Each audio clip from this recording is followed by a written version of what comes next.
Just amahoro y'Imana nakomeze kubana namwe inshuti bakunzi ba Eagle Stamina TV. Uyu munsi rero tukaba tugiye kubagezaho amakuru agezweho kandi akomeye muri Repubulika ya Demokarasi ya Kongo. Umuryango Ruca uharanira impinduka muri Repubulika ya Demokarasi ya Kongo RDC urasaba umuryango w'ubumwe bw'Uburayi guhagarika inkunga y'amafaranga wageneye ingabo z'u Rwanda ziri mu ntara ya Cabo Delgado muri Mozambique. Yego koko birashoboka ko ari ubwa mbere ubonye video zacu, byabyiza ukanze subscribe ye kamanuka gato kakana no kunzogera kugira ngo utazigera ukikwa n'amakuru tuba twaguteguriye umunsi ku wundi. Ikaze. Iyi nkunga ya miliyoni 20 z'amayero yemejwe na komisiyo ya AU tariki ya mbere Ukuboza 2022 isobanura ko RDF izayifashisha mu kongera ubushobozi bw'ibikoresho, kugarura amahoro n'umutekano no gucyura impunzi zo muri iyi ntara. Ruca kuwa kabiri Ukuboza yatangaje kuba AU yarageneye RDF inkunga yagambaniye indangagaciro zayo zo guharanira amahoro n'ubutabera.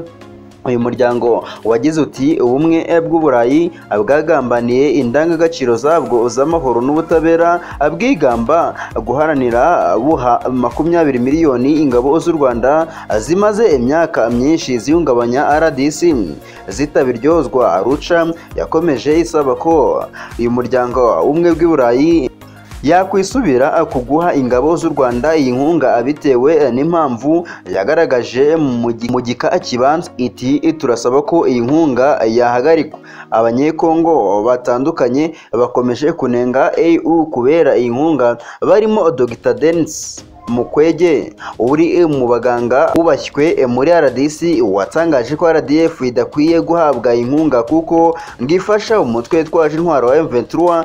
Gusa Ubudage ubarizwa muri uyu muryango ubinyujije muri ambasade yabwo muri RDC yatangaje ko kutishimira kubona RDF igenerwa iyi nkunga kwa Dr Mukwege kumvikana, ariko isobanura ko ingabo z'u Rwanda ziri mu butumwa bw'amahoro zitabajwe na leta ya Mozambique. Iyi ambasade yagize iti ibyumviro byawe birumvikana, ariko ibuka ko misiyo ya SADC muri Mozambique na leta ya Mozambique byombi byahamagaye RDF ngiye kurwanya ibyihebe by'abayisilamu.